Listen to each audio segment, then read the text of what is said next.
আমি আজ আপনাদের দেখাবো সেমাই পিঠা খুব সহজে কিভাবে বানানো যায়। তার আগে অবশ্যই আমার চ্যানেলটা সাবস্ক্রাইব করে বেল আইকনটা বাজিয়ে দিন।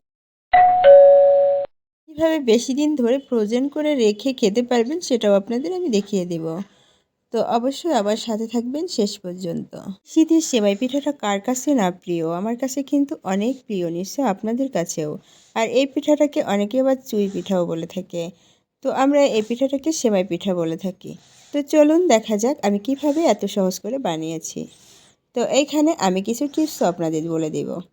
তো এখানে দেখুন আমি এই গ্লাসের 2 গ্লাস পানি দিয়ে দিয়েছি। আর এখন এখানে আমি আমার পরিমাণ মতো লবণটা দিয়ে নিচ্ছি।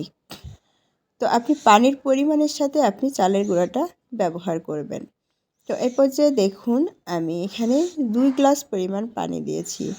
আর এই পানিতে আমি চালের গুঁড়া দিয়েছি কিন্তু 4 গ্লাস পরিমাণ চালের গুঁড়া দিয়েছি। 2 গ্লাস পানিতে 4 গ্লাস পরিমাণ চালের গুঁড়া।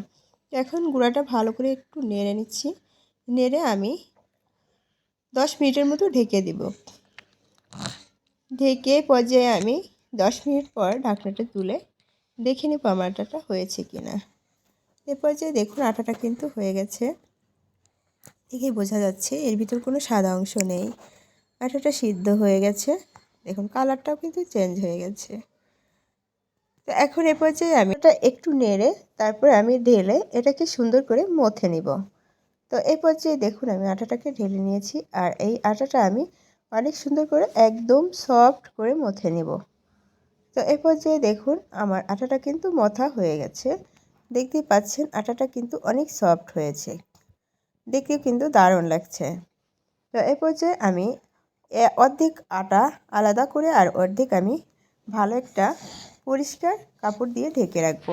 এর ভিতরে যেন কোনো প্রকারের বাতাস না ঢুকে। বাতাস ঢুকলে আটাটা কিন্তু অনেক শক্ত হয়ে যাবে। তো এই পর্যায়ে আটাটা ভালো করে ঢেকে আমি একটু একটু করে এর ভিতর থেকে নিব আর কাজ করব। তো আমি যে অর্ধেক নিয়েছি সে অর্ধেক আমি ভালো করে এইভাবে লম্বা করে হাত দিয়ে এইভাবে বড় বড় করে লম্বা লম্বা করে এইভাবে ডো বানিয়ে রেখে দিব। আর এই ডোগুলো অবশ্যই আটার ভিতরে রেখে দিব যাতে একটার সাথে আর একটা লেগে না যায়। তো এই পর্যায়ে দেখুন আমি অনেকগুলো লম্বা লম্বা ডো বানিয়ে একটা বাটিতে চালের গুঁড়ার সাথে মিক্সড করে রেখে দিচ্ছি। এইভাবে লম্বা করে ডো বানালে সেমাই পিঠা যে কেউ বানাতে পারবে, বানানো অনেক সহজ হয়ে যাবে। দেখুন আমি একটা করে লম্বা লম্বা ডো নিচ্ছি আর একটু একটু করে আটা নিচ্ছি আর 2 আঙ্গুলের সাথে ঘষা দিয়ে যেভাবে সেমাই পিঠা বানাচ্ছি ঠিক এইভাবে আপনি আস্তে আস্তে বানাতে থাকবেন আর ইজিলি আপনার হাতটা সরে যাবে। একটা একটা করে বানাতে বানাতে হাত তাড়াতাড়ি সরে যাবে। তো এই পর্যায়ে দেখুন আমার সবগুলো পিঠা বানানো শেষ হয়ে গেছে। আর আমি পিঠার ভিতরে যে বড় বড় ডিজাইন করা গুলির মতো দেখা যাচ্ছে এগুলো বানিয়েছি। এগুলো পিঠার ভিতরে দিলে পিঠাটাও কিন্তু অনেক মজা লাগে আর দেখতেও কিন্তু ভালো লাগে। আপনি বিভিন্ন ডিজাইন করে এগুলো বানাতে পারেন। তো আমি খুব সাধারণভাবে এইগুলা বানিয়ে নিয়েছি। তো আপনি অনেক ডিজাইন করেও এর ভিতরে দিতে পারেন, কোনো সমস্যা নেই। তো এই পর্যায়ে দেখুন আমি এই পিঠাটা কিভাবে প্রেজেন্ট করে রাখবো সেটাও আপনাদের এখন দেখিয়ে দিব। আমি একটা টিফিন কারি নিয়েছি আর টিফিন কারিতে চালের গুঁড়া আগে দিয়ে দিবেন অবশ্যই। চালের গুঁড়ার ভিতরে তারপরে সেমাই পিঠাগুলো দিব। আর সেমাই পিঠার ভিতরেও কিন্তু চালের গুঁড়া থাকতে হবে। চালের গুঁড়া মিক্সড করে তো টিফিন বাটির ভিতরে রাখতে হবে। এভাবে আপনি 1 সপ্তাহ নর্মাল ফ্রিজে রেখে খেতে পারবেন। তো 1 সপ্তাহ পরেও রান্না করতে পারবেন, কোনো সমস্যা নেই।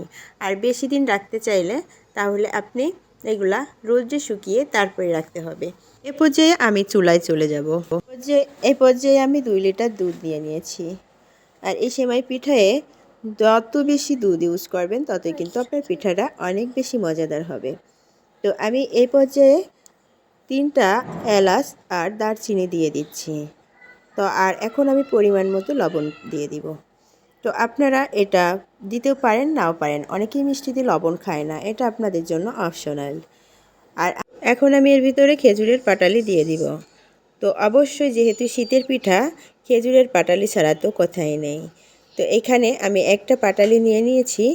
তো একটা পাটালি আমি সম্পূর্ণটা দিব না, যদি আমার না লাগে এজন্য আমি 4 ভাগের 3 ভাগ দিব, আর 1 ভাগ যদি মিষ্টি না হয় তারপরে ব্যবহার করব।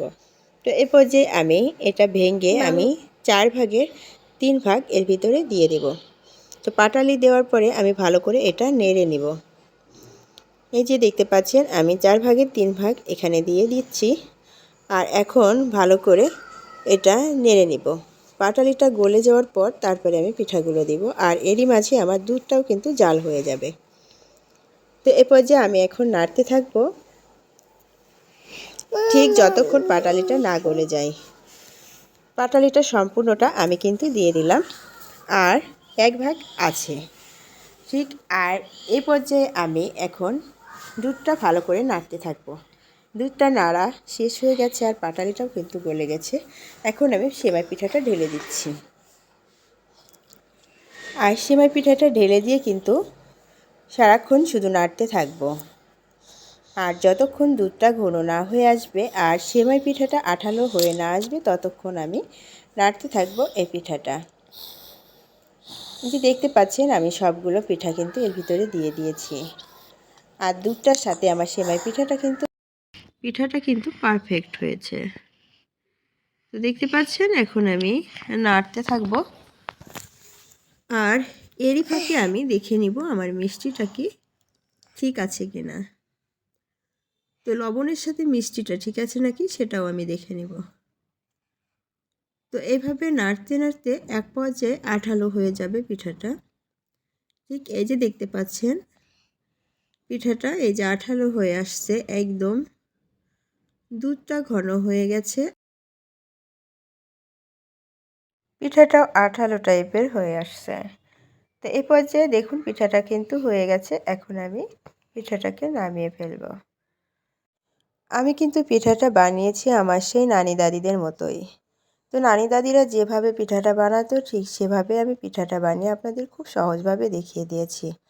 আর এভাবে পিঠাটা বানালে এই পিঠাটা রান্না করলেও কিন্তু অনেক মজা লাগে। তো অবশ্যই আপনারা এভাবে রান্না করে খেয়ে দেখবেন। এ পর্যায়ে দেখুন আমি পিঠাটা সার্ভ করছি, দেখেই বোঝা যাচ্ছে পিঠাটা কতটা মজাদার হয়েছে।